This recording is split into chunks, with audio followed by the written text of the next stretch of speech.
So I think the best place to start this conversation is the dichotomy between digital natives, because I'm Gen Z, you're not Gen Z, but we're both Yeah. digital natives. Yeah. And so from previous calls, we were discussing your childhood and your relationship to technology. So could you just give the audience that background? So I am very much Gen X, but I am the absolute oldest you can be and have had a computer for all the parts of your life that matter. When I was really little, my dad built one of those Apple kit computers, and I learned to count so that I could fast forward and rewind to find the games I wanted to play on the cassettes that were used back then to store games and everything else. And when you were creating this relationship to technology, Yeah. because my generation was kind of born into it, but your generation had a choice. Mhm. Was there any hesitancy, any fear, any worry that this would get out of hand? That there was this kind of like ghost in the machine kind of thing? So the early computers didn't naturally lead to that kind of fear.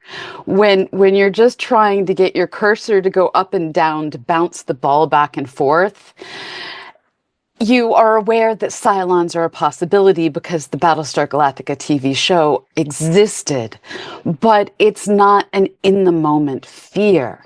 Mm. I think that the only concerns people really had were, well, this is going to allow some people to have an advantage that others don't.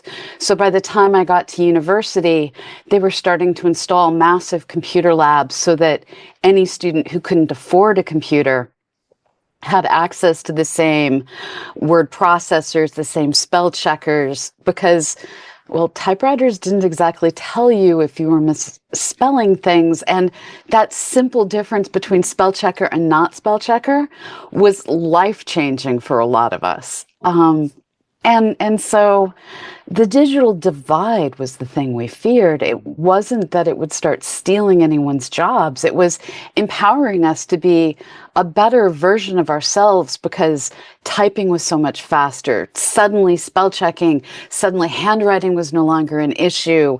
The fine motor skills associated with handwriting were no longer an issue. We were liberated to communicate and to reach out across the world through the earliest days of the internet.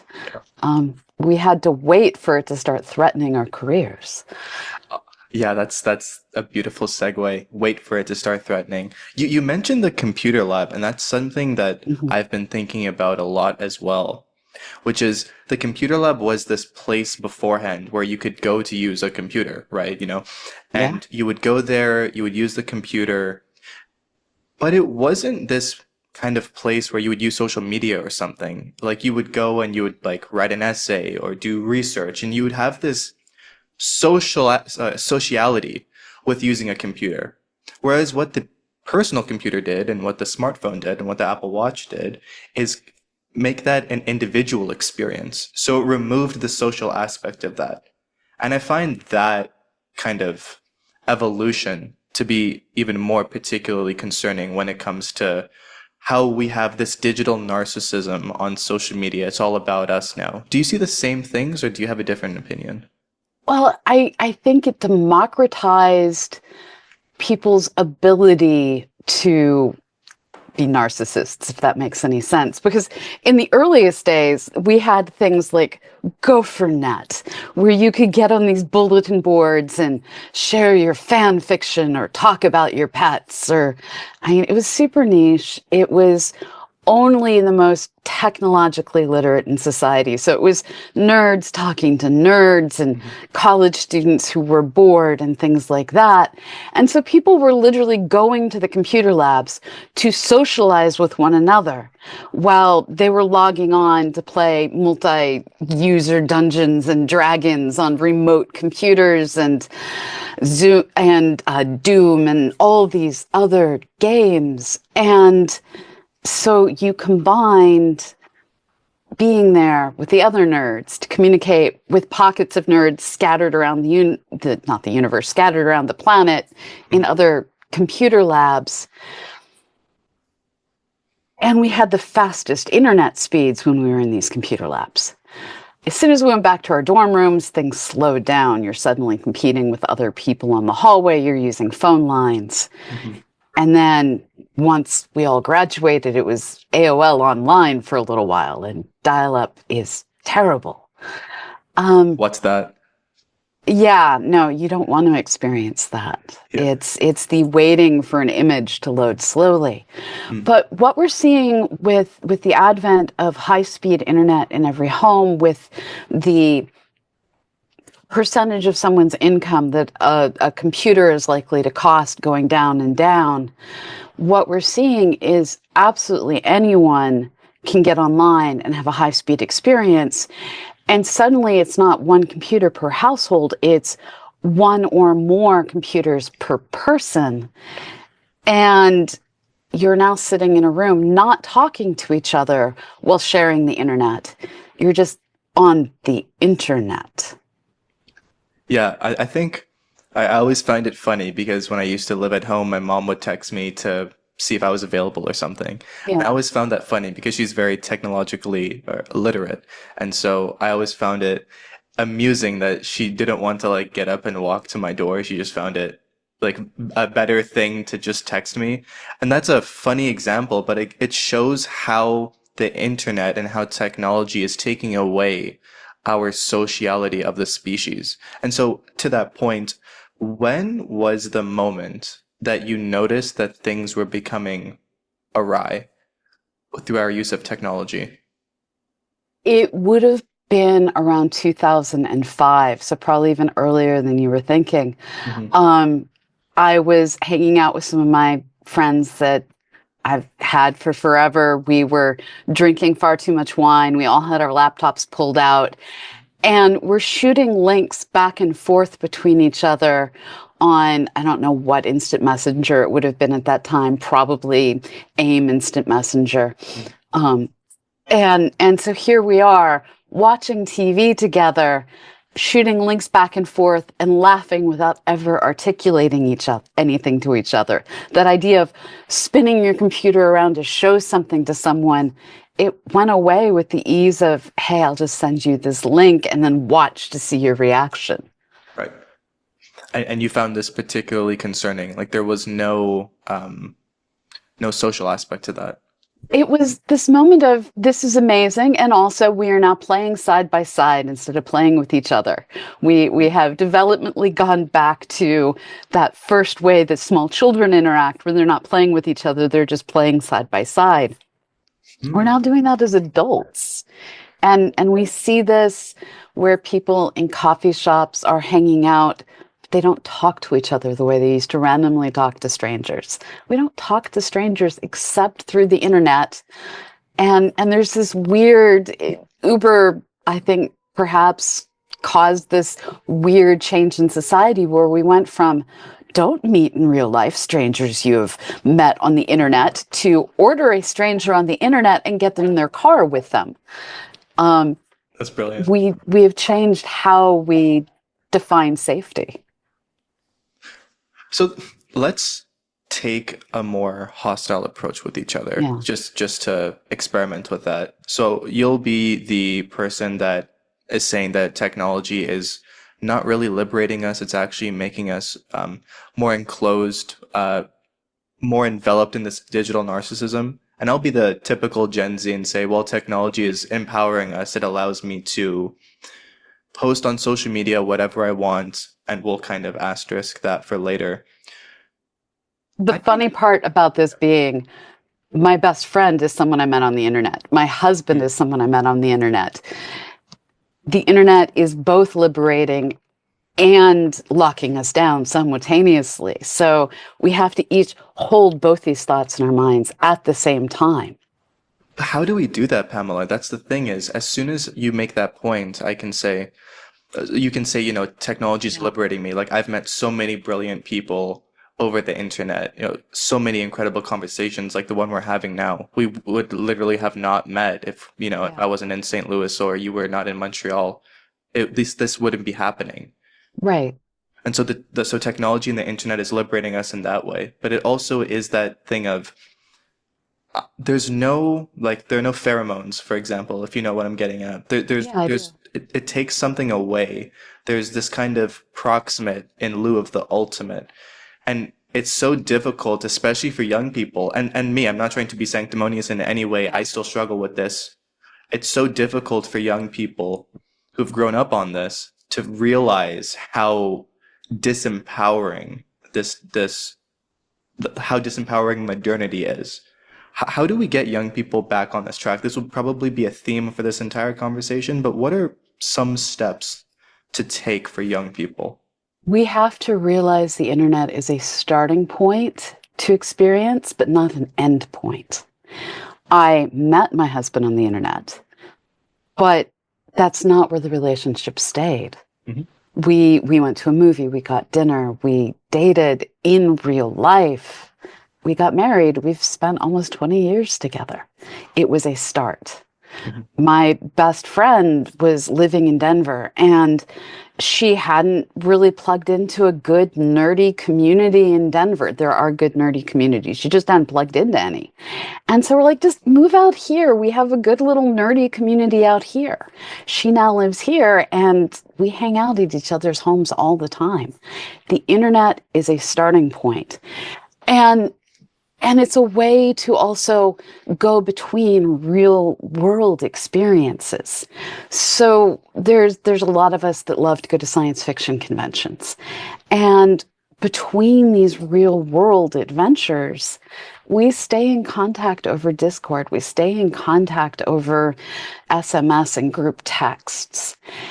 We have to have this moment where we find the other people that belong to our small niche communities. We find those rare people that have our same love of knitting, our same love of dogs. I mean, dogs are easy to find people to love, but there's like a huge Ravelry community of women who love to knit online.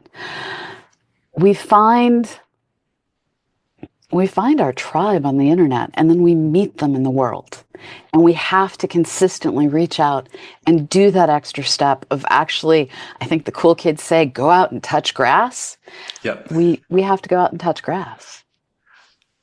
So let's use this beautiful bedrock that we've laid as a launch pad towards the current moment of technology, which is artificial intelligence. Yeah. And more specifically, generative artificial intelligence, or LLMs, ChatGPT and everything, as you and I both know. Yeah.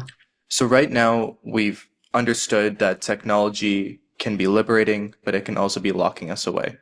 We've also now understood, thank you for this, that technology can be used as the beginning of experience, but not as a means to the end.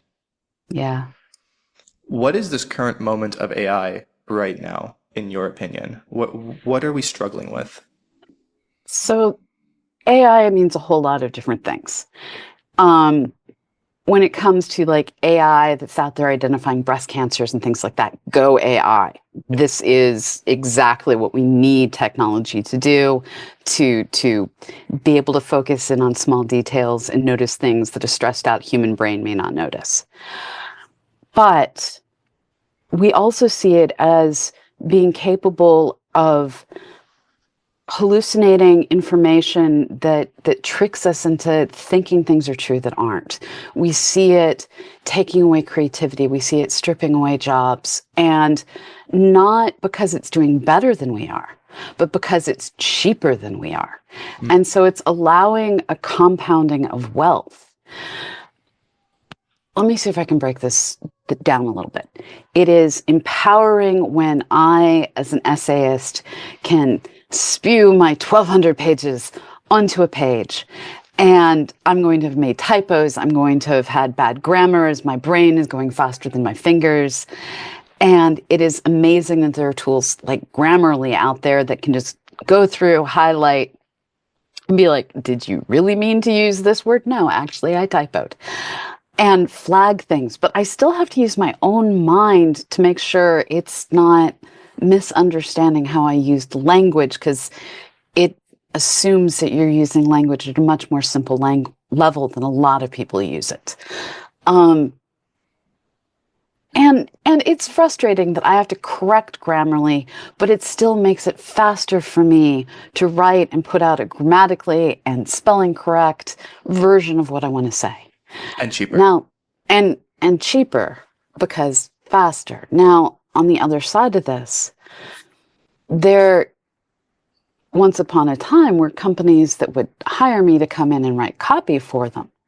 And now those kinds of companies can say, hey, ChatGPT, give me 1,200 words describing primordial black holes. Give me 1,200 words explaining what an exoplanet is. And it can do it in moments. Now, the problem is that information is only as good as the training data, which means it's going to include everyone's snark, everyone's false first understanding. It is going to not understand the difference between fiction about exoplanets and reality about exoplanets.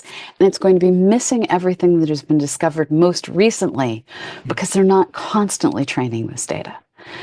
And so now, for free, there are people putting out things that they say, this is the new end-all be-all article on exoplanets. And what it actually is an artificial intelligence's predictive model of what someone would say based on the most common combinations of words and sentences and ideas that it has seen on the internet. And it includes the fiction, and it includes the snark, and it includes the stuff we now know is no longer true. And people are mistaking this for truth. And so we've now unemployed someone, we have now spread false information, and we have now given everyone a false sense of understanding. For what purpose? To save money? So again, I want you to be the person that says our use of AI is going completely awry, and I want to be the devil's advocate and say it's actually not. So to your point of creativity, again, I'm going to say I don't believe in any of this of what I'm about to say, but just for the fun of the conversation.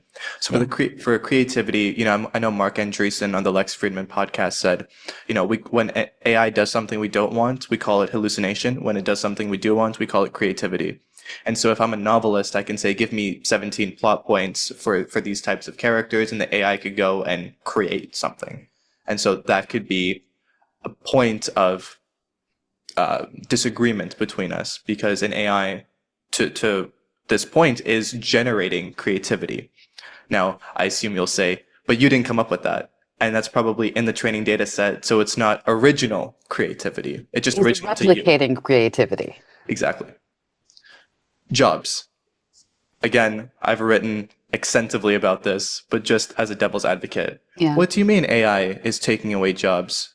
The PC the PC destroyed 3 million jobs, but it created 19 million jobs. The Industrial Revolution took away jobs, but people were still able to find jobs afterwards. And so how can we say that the AI revolution, if that's what we are in right now, I'm not sure that's happening wholesale, but we'll paper that over. How can we say that the AI revolution is going to take away jobs en masse when it can also create so many jobs? How can we say that? I'm not sure, other than programmers that create AI and people who are forced to maintain the power sources for the AI and the data centers, what jobs are being created. We are stripping away all of the creative jobs to create factory jobs, essentially. The goal in the past. Well, so if you think about it, with the Industrial Revolution, they created a lot of taking people from the rural countryside, bringing them into cities, creating factory jobs that created basically everything from fabric to the Model T.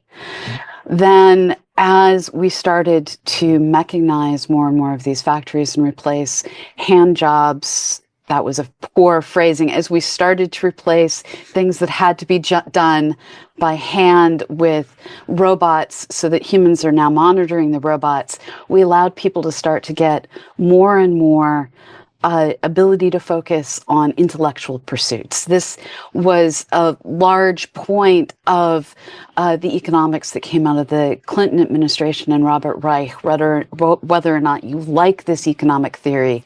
The idea was that we would take all the factory work offshore to cheaper places and allow the North American economy to focus on, first of all, service jobs where we're caring for one another, and intellectual pursuits where we are creating, we are devising, we are writing the software, we are creating the patents. Well, that freedom to think, to imagine, to create, we're now saying human beings don't need to do that. We'll just have the AI do that. And then you, the human being, can just sit back and consume the media. And suddenly we have jumped from this future that is slowly creeping towards that Star Trek future of getting to explore, to instead going back to Fahrenheit 451, where we're passive consumers of media that is being generated simply to suck in our consciousness and make it so that we are unaware of the things going on around the world, because we simply are consuming what the algorithm feeds us and no longer having the personal responsibility to the world around us. This is also a massive point of agreement between you and I, because I 100% agree that using generative AI to create a document or to create an essay or to create whatever is it goes against the human condition, I think. Yeah. It goes against what art is supposed to be. It goes against what writing is supposed to be. But again, you and I agree on this. Let's introduce some friction. So I'm a Gen Z. I'm in high school or college if I choose to go there. Yeah. If I can even afford it, if I want to choose between not going to post-secondary and being out of the job market, or going to post-secondary and being left with a lifetime of debt. So it's a catch-22, but whatever.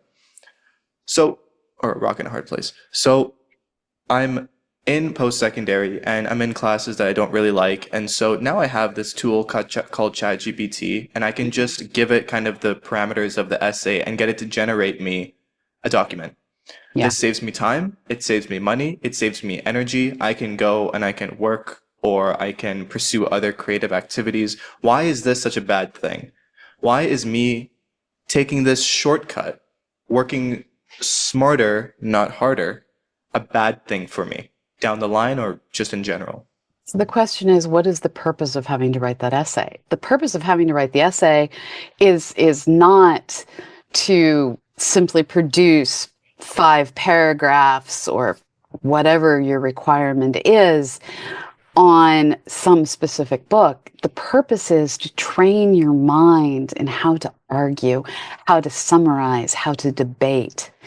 And this is something I've actually been discussing with some of my software development friends, where they now go to ChatGPT wholly and say, ChatGPT, give me software to do foo. And they copy and paste. And when they get errors, they copy the errors back into ChatGPT and say, fix it for me.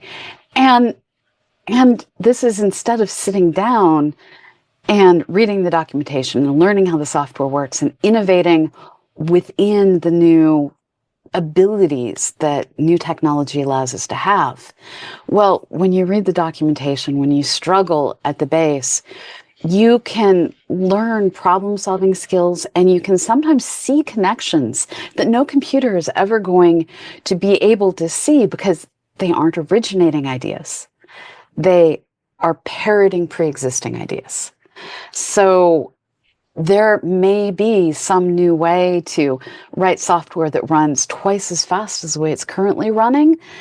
And it's just no one has previously seen how to link the algorithms. That's probably not the case. It's probably 10% faster. But ChatGPT isn't going to find that on its own. And you as a human being are going to be able to draw connections between the characters in a book, between the moments in history that you're studying and what's going on now, to see critiques, to see analogies, to see ways of linking the past and the present to build a better future. that a generative algorithm is never going to originate on its own. It's only going to parrot what someone said on Substack or what someone wrote on LiveJournal.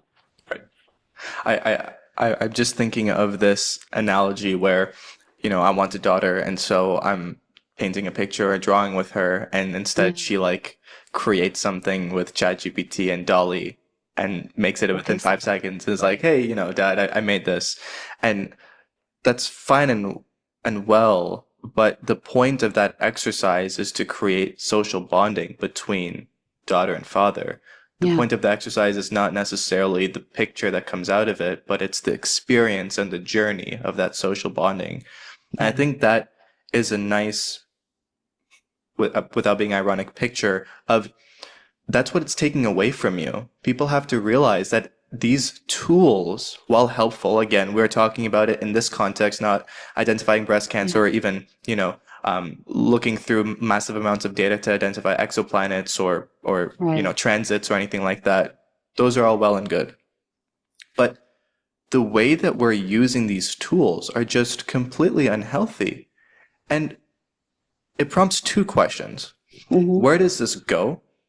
Which can be broad, but also what is this doing to us? Because I've also noticed because I'm writing a book on cryptocurrency right now, and I was using ChatGPT to like, hey, does this like could I tie these points together better? And I was using it for that, and then I'm like, hold on, why the fuck am I doing this? Like, why on earth am I going to something else that has no understanding of what I'm doing? I would rather ask my friends. I would rather talk to you about this. Why am I going to this technology that has this illusion of help, this illusion of intelligence? It's this idea that, well, the algorithm must know more than I do. And that is such a false belief that we are coming to. So many of us are already suffering from some kind of imposter syndrome. And when the algorithm is out there saying, hey, I know better than you. And we know that far too often the algorithm is what we're being judged by. The thing that really gets me right now is job applications. The applications that we put in for new positions, the resumes are often getting read by some sort of an algorithm. The cover letters are getting read by some sort of an algorithm. And you have to get past the algorithm before any human will look at you. And so now people are using ChatGPT to write cover letters, write resumes based on the job postings. And it is an algorithm talking to an algorithm with the humans being removed. And the thing is, the company wants to hire you because of what you as a human being have to offer that is so much more than an algorithm can diagnose. And yet we're reducing everything down to the algorithm. And so we are going from a starting point of, I apologize for the dogs in the background. I believe I have a delivery currently being made upstairs. No problem. We are moving from a position of, I am, whether I want to believe it or not, the expert on something, to I'm going to start by just speeding it up by letting the algorithm scan through to identify specific things, to now I'm just going to give the entire task to the algorithm, to I'm now going to assume the algorithm knows more than I do. And we've given up our own belief and our own capabilities to thinking an algorithm is smarter than we can be. Yeah, no, that's a beautiful point. It's a perfect point, honestly. I've said it so many times when people ask, when is AI going to take over? And I'm like, it kind of already has. Yeah. When you think about it. On Instagram or on social media, I have to cater to the algorithm to push me out. ChatGPT, I have to like prompt the algorithm. I have to learn how the algorithm works. I have to prompt engineer that. It's all of these things posting on YouTube. I have to create thumbnails and create titles and cater to that algorithm in order for it to promote me. And so all of these little things start compounding into how much of my life is dedicated to understanding how a mindless algorithm works. How much of my time and energy is dedicated to figuring out how to manipulate an algorithm to boost my social status or whatever. Yeah.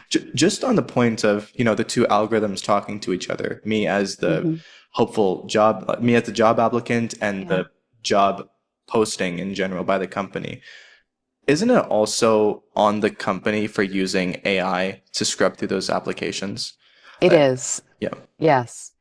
And this is again where it all comes down to cost cutting measures. Everything has become about the constant growth of the bottom line. And the problem is you can only grow so far within a saturated industry or within a declining population. So here's a simple thing for you. If we're having fewer and fewer children, how are the companies that are selling things for babies going to see constantly rising profits? Well, they either have to convince us that we need to buy more stuff than we actually need, which they're trying to do, or they have to somehow destroy everything else, or they have to make everything so cost efficient that they can, through reduction of internal costs, rise the overall profit. And so as soon as you start saying, I'm no longer going to have enough HR staff, I have no idea how I just triggered a reaction from Zoom. As soon as we start saying we're no longer going to have enough HR people on staff to scan through the resumes directly, we're going to use an algorithm to do it. Well, now you're using a tens of dollars to hundreds of dollars a month subscription to an algorithm instead of that human who hopefully costs you at least $5,000 a month or hopefully a whole lot more than that. So they're saving money to increase their profit in a diminishing profit area. So then it naturally leads us to, where does this go? Because right now I'm a job applicant and I have to still prompt an algorithm to create the resume, the cover letter, and whatever piece, even the email. There's no human connection there. And Right. you've already established that perfectly. Yeah. Where does that go with things like agents, for example? We've just heard of Operator by OpenAI. It's going to cost $200 a month. Who's going to pay for that? I have no clue. We're rich people. I know many people who will be doing that. But that's the thing, is why? Because we already know that these applications are faulty. We already know that these things are only as good as the training data will allow them. And the training data is running out, as you and I both know, by 2026. No more high quality data. So God knows what they're going to do with that. But where does this go? I mean, let's think about 2 to 5 years down the line. Let's say agents become, the contemporary thing. Yeah. How does that change human relationships, human connection? How does that change society? We're going to see everything segmenting and fragmenting. Neil Stephenson actually wrote about this quite extensively in his book, The Fall. The idea is in his book that in the future we have agents that are able to curate our content streams, both outgoing and incoming, to curate who we appear to other people and to curate what kind of facts we consume. We are beginning to live in a post-factual society where it becomes exceedingly difficult to know what is actually going on in all the different war regions of the world, what is actually going on within other nations where we're not seeing things firsthand. And you see things where I was talking to a woman the other day who earnestly believed that they allowed abortions in the state of Maine up until the moment of pregnancy. And I could pull up websites showing the laws in Maine, and that is not the case. But she had her set of facts. Mm-hmm. And as we allow agents to tell us things that only build on our point of view, and YouTube is already doing this with their algorithms that will give each person a different set of videos to perfectly tune in to keep them watching longer and longer and longer.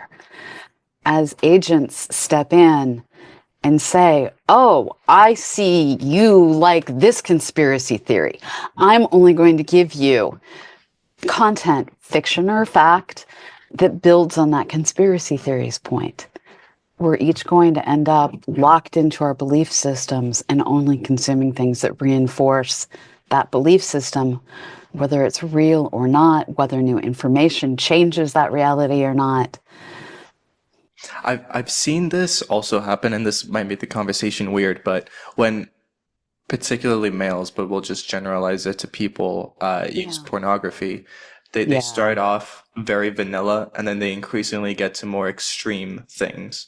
Yeah. And I think that's exactly what you're talking about as well, is I give you a conspiracy and then slowly I have to build off of that. I know Tristan Harris was talking about this extensively as well, where he was saying moms on Facebook would join like groups of newborns when they Hmm. just had a child. And Hmm. then like one or two groups later, as they continue joining more, it's like vaccine safety. And so Yeah. it was that fast. I know Yeah. it was very uh, not popular, but it was widely reported that girls in 2013, when looking at weight loss videos, were like one or two videos away from eating disorder videos, Yeah. like promoting them. Yeah. But those are all instances of me making the choice to click. And what you're talking about is an agent saying, you will like this. Right. And this is where we have to look at, where is the clicking still required and where is it simply we have gone somewhere Hmm. and it has taken away all of our clicking for us. So you can start to see, just when you go to your own YouTube page, unless you're doing not logged in and some sort of no tracking special browser that has no record of what you've done, it is going to, based on what you didn't click away from, give you content. I inadvertently ended up going down this amazing Ewan McGregor rabbit hole because it started with me watching Star Wars stuff and then behind the scenes Star Wars stuff. And then it started giving me Ewan McGregor stuff. And then soon I'm learning things about movies I have never watched just because that's what the algorithm decided I needed to go on my journey. And do I have any regrets? Not really, although I'm sure I could have had a better use of my time. But it could have just as easily taken me down something terribly destructive. And so it's not just what we choose to click. It's what we don't click away from, as we have content that just automatically feeds us more and more and more and no longer asks the same way, hey, are you still watching? Netflix doesn't do that the way it used to. It still does some, but not the way it used to. Now it just keeps feeding you new things. So now we're naturally getting to this part of the conversation of how do we fix this. So for Yeah. me, when it comes to things like Netflix and stuff, I don't even have a Netflix subscription. I don't even like I got this TV I think last April because I was like, hey, let me like not go out as much and let me spend some time at Yeah. home and read more and everything, you know, under the guise of frugality, but not really. And I don't even have Netflix or Prime Video anymore or anything like that. So it's just like a TV that I play music on now. So I'm not spending much time on streaming services because I've noticed that as soon as I start, I can't stop. Like Yeah. I have that strange relationship with technology where I just cannot get away once it's hooked me. And I don't think that that's my fault. I don't mean to complain, but it feels like all of these technologies have been engineered in that way. Why are we engineering technologies in an inhumane manner? So there's two different things that have to be uncoupled with this idea. The first is, I mean, there are those of us who remember hiding with flashlights under the blankets with our physical books because we couldn't stop reading the book. And I am now occasionally that person. Now I'm just reading on my phone in the middle of the night, trying not to wake up anyone around me. Yeah. So we naturally have the I am in the story, I have to see how the story ends problem, that getting sucked into a series of a TV show now allows us to do what we used to only be able to do with books. Mm. It used to be you got one episode a week and you had to wait. Well, now they drop the entire season, and so you're going to sit there for 8 hours, 14 hours, however long, consuming the entire season. The other side of that, though, beyond the being human beings who get sucked into stories. And I think that is a tale as old as time.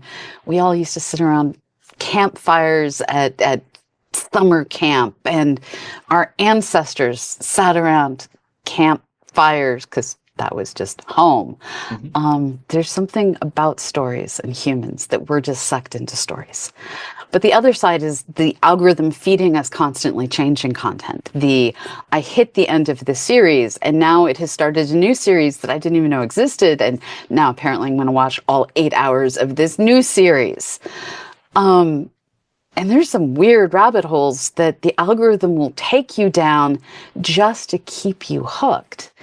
And so, what is an innate human characteristic, our love of story, is now getting weaponized against us to make money for the companies that are getting their advertising revenue, their justification to exist based on how many hours people are watching.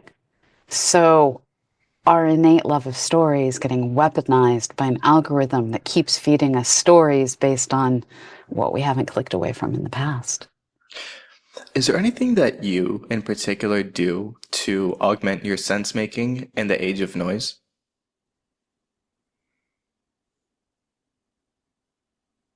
I I am careful about what I start and what I stop. So I do have a Netflix account, but I don't let it ever pick what I'm going to watch. There have been exceptions to that where I was working on a project that used like 5% of my brain, but a ton of my time. And it's like, okay, Netflix, you can sit in the corner of my screen and prevent me from wandering away from my computer because I have to do this terrible task that's going to take me forever and not use my brain. I discovered a whole lot of weird science fiction from like Turkey and Iceland and stuff like that because I let Netflix just feed me science fiction that I otherwise never would have watched. But with that random, please save me from myself exception, I go in with purpose. I'm currently watching Silo. It's science fiction based on a book that I loved, and people in my life are having these complex discussions on it. And I want to see how the story in the show differs from what I read. We have to choose to be purposeful in what we do. We have to choose to say, yes, I'm going to right now watch something really stupid because that's what I want to do, but it's still with purpose. Right now, I'm going to feed myself something that's going to make me think. Right now, I'm going to feed myself something that makes me laugh and treat what media we consume as food that is feeding our mind. And some of it's going to be junk food, but hopefully most of it just builds up the repertoire of ideas that we have to bring to conversations like this one. And this is the concerning part, which is if we're not having conversations like this one, and I don't mean to inject hubris into this, just Yeah. conversations. If we're not having these types of conversations, getting towards even like extraterrestrial colonies, even Yeah. exoplanets, becomes all the more difficult. Yeah. Because if we can't solve the problems on Earth, it will just compound on extraterrestrial economies or colonies. Is that a worry for you? I know we talked about this previously in a different format, but Yeah. should we focus on solving the problems on Earth first before going to the stars? It's a matter of where are you going and what for?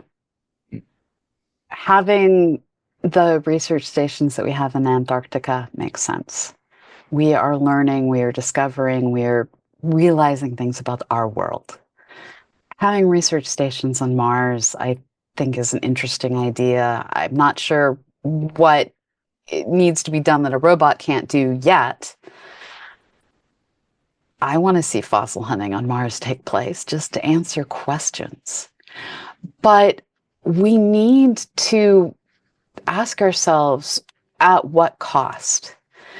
Our current desire to have high-speed internet everywhere we go is leading to the launch of myriad constellations of low Earth orbiting satellites that are burning up at a rate of one or more per day in our atmosphere. And that's destroying the ozone level, which we had finally repaired from what we did to it in the 80s with our Aquanet. We are seeing the kerosene in some solid rock. We are seeing the kerosene from some liquid rocket boosters and the organics in some solid rocket boosters affecting our atmosphere at other altitudes.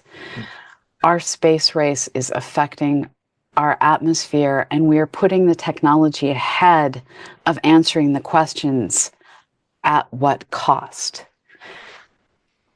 We are saying, let's not worry about the answers. We will solve that with technology later. Let's just launch, launch, launch.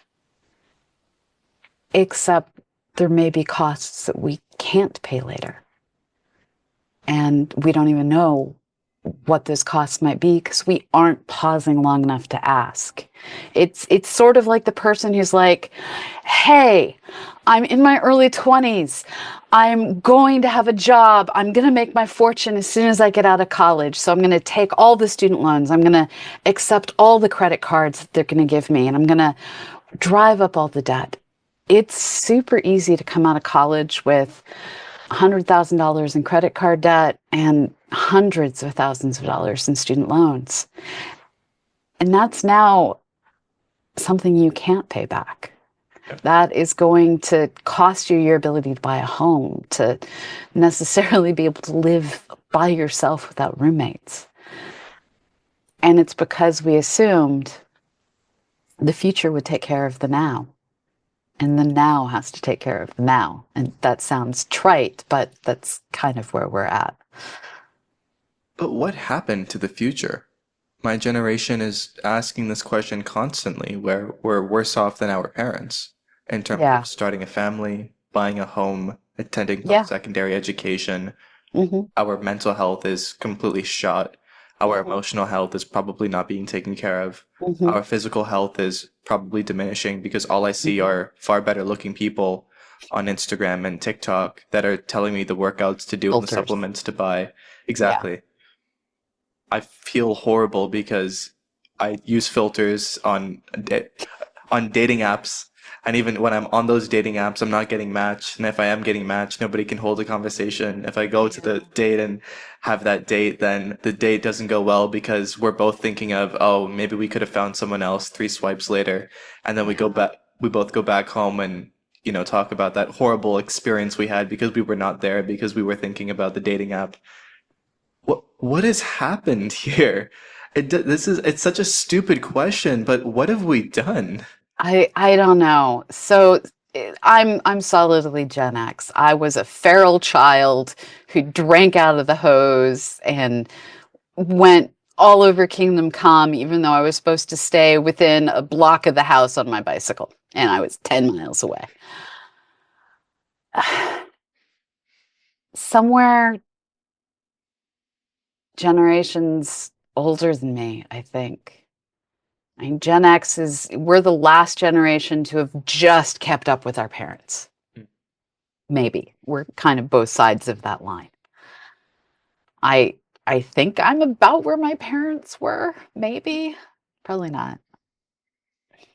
But it's the excess of the generations before us. That excess led to microplastics in every single thing. The planned obsolescence that came out of the 60s and 70s, where you have to have whatever washing machine is the most recent color. You have to replace your carpeting on a regular basis so it's the correct in style or whatever. We stopped cherishing the thing that was our great grandparents that had been passed through the generations to go with whatever is new and on sale. It wasn't the outfit that would be worn for the next 5 years. It was the outfit that would be worn maybe for the next 5 weeks. Mhm. Fast fashion is Oh, fascinating. Right now, something like 30% of all packages coming into the United States from China are from Shein and Temu. And that's low cost garbage that is going to be breaking or going out of fashion very quickly. And this disposability both makes us think we need to buy what's there,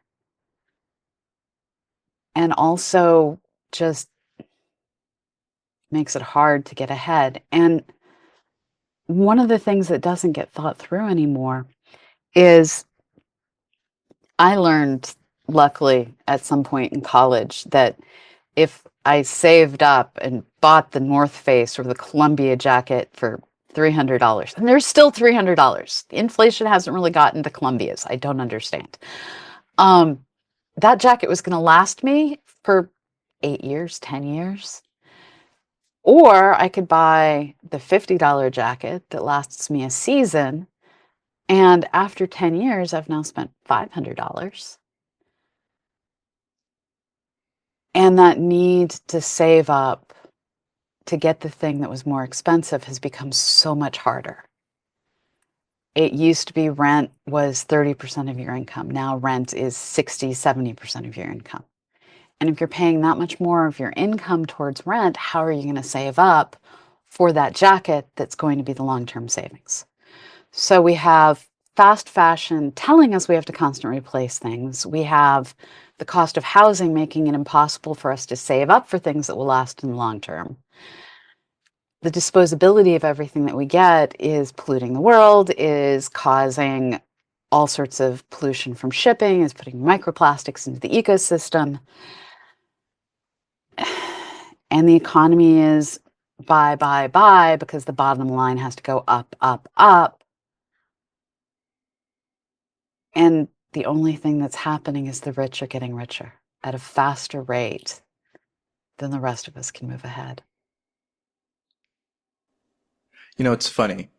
We're humans, and we understood in 18 in the 1800s, I believe. That's when Mhm. Darwin published On the Origin of Species. I can't remember the exact date. 1874 or 1876? I am bad with dates. Uh, Clearly, likewise. Um, but we understood that we conform to the environment changes, we adapt to the back to the environment. Yeah. How have we built an environment, if we call society an environment just for this context, how have we built an environment that doesn't work for us? Isn't it strange that we engineered this entire economy, this entire society, this entire civilization that just fundamentally doesn't work for us? Not just in the sense of our individual finances, but Yeah. the average American spends more time on devices than sleeping, 9 hours versus 6 hours. You know, Yeah.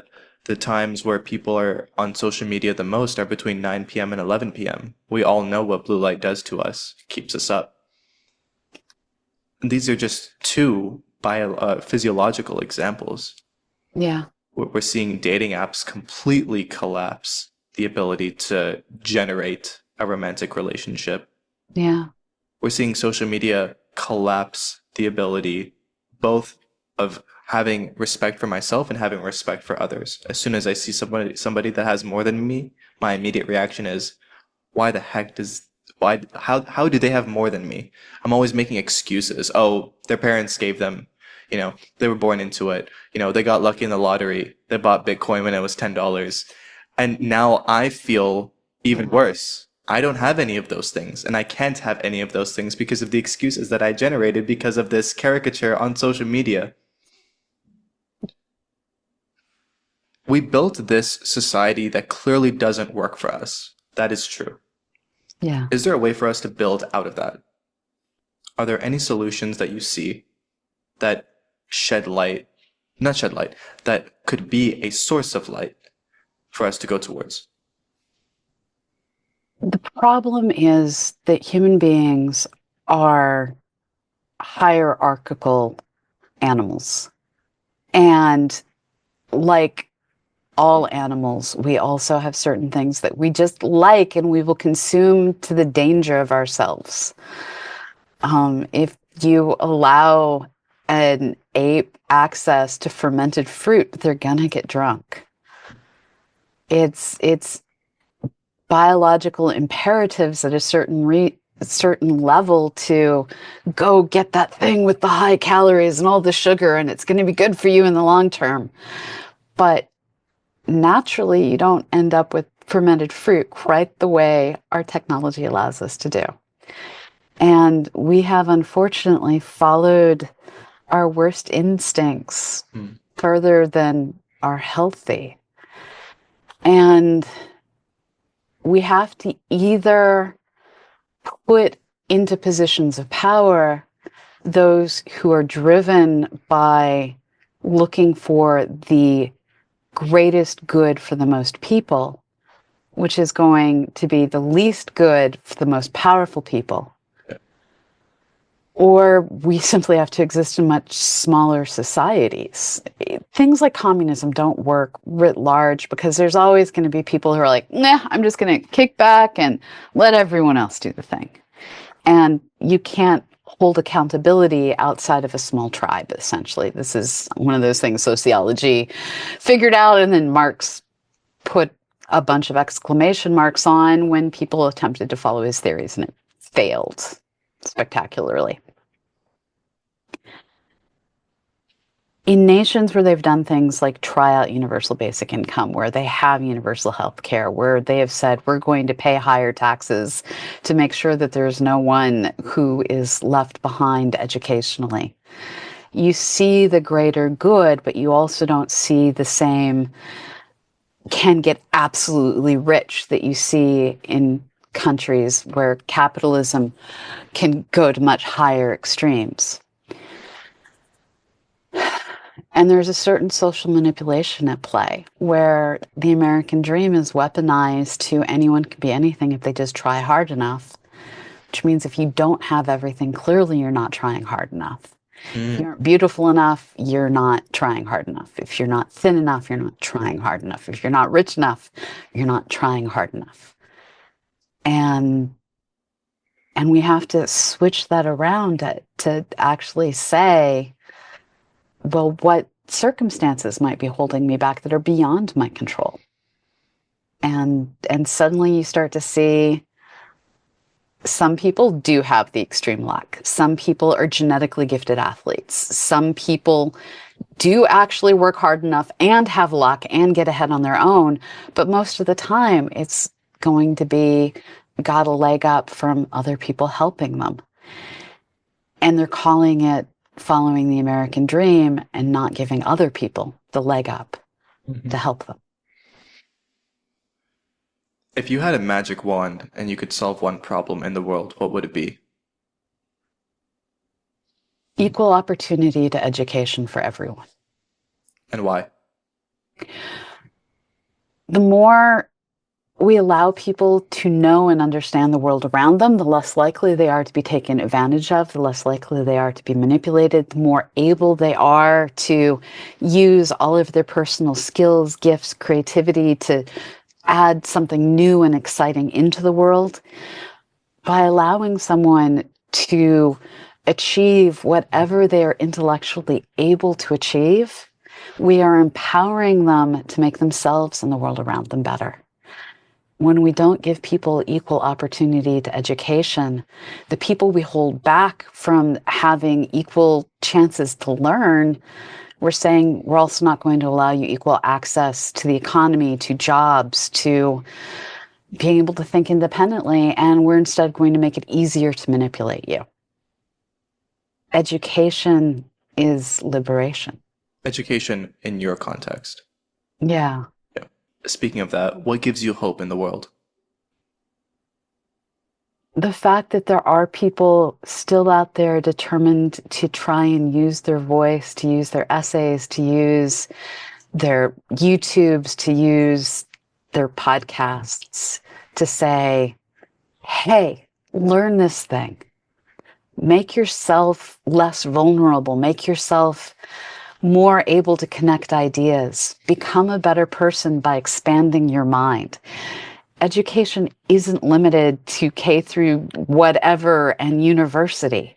Education is everything that you choose to consume that puts new ideas into your mind.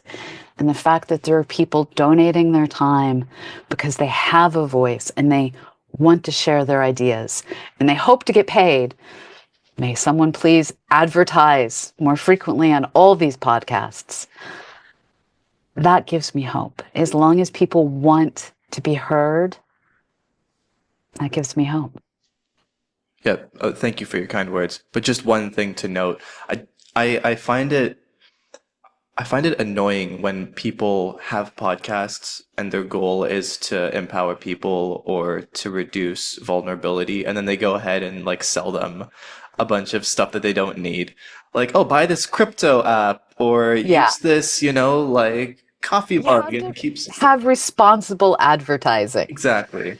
It's Donate to hard to Jungle do. Keepers. Donate to Jungle Keepers. They're taking care of the Amazon. Paul Yeah. Rosalie is someone I look up to a lot. So if you have extra $5 or $10 a month, it goes to Jungle Keepers, and you can feed the people working to keep the Amazon alive and well, as the most biodiverse place on Earth. Those are the things that I want to promote. I think that there needs to be more advertisements to stuff like that rather Yeah. than, hey, support my Patreon. All of that is nonsense. One more question, because I think you would appreciate this. What's your favorite exoplanet? Okay, so this is there is a way that we abbreviate constellations. So the constellation Buddhist is abbreviated BOO. And so the way we name things is you have the first star in a system is A, the second star in a binary system is B, the planets are lowercase a, b, c, d, e. One of the early planets found in a binary system was Tau Boo B, which allows you to have the whole conversation about how things are named while making 12-year-olds giggle. So I have to say, for the sake of making 12-year-olds giggle and getting to introduce the concept of nomenclature, I really like Tau Boo BB. Nice. Well, it's not just 12-year-olds that are giggling. It's hilarious. Is our exploration of exoplanets fun and fascinating to you? Like, does it invigorate you? I love how much it's teaching us about our own lack of creativity when we're coming up with scientific theories.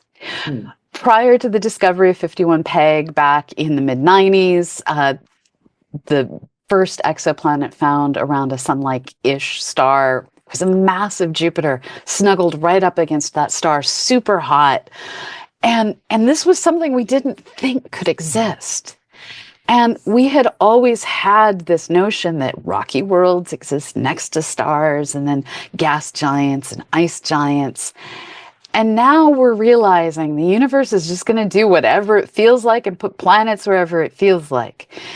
And we're realizing they grow and evolve much faster than we thought. They smash together.